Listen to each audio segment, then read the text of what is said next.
at all. Running Shaman Crest feels like booting up Hollow Knight again. Zap happy, spell heavy chaos. It just feels right.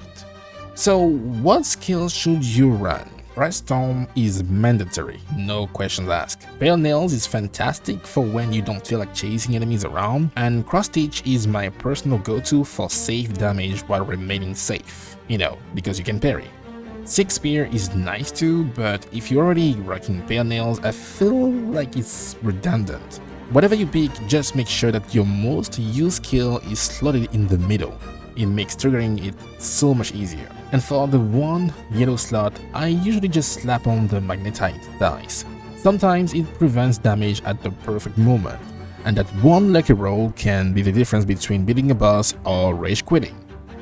So yeah, the Shaman Crest is busted and only slightly unfair. What would you change about it to make it perfect? I would like to know down in the comments. Personally, I want the biting process to just stop bullying me.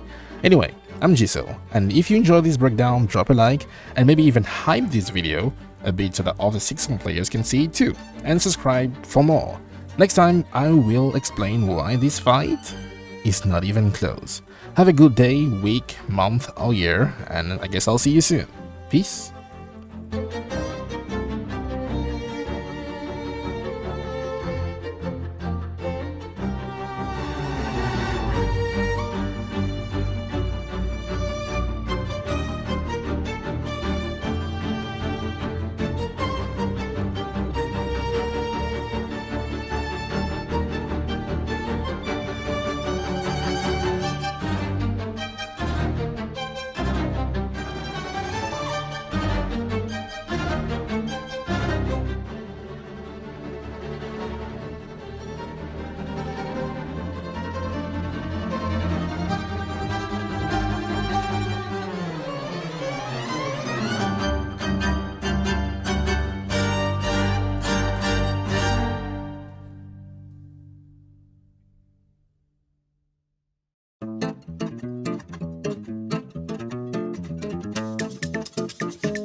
Under the blow of the pain, time to fight to win, fight again and we'll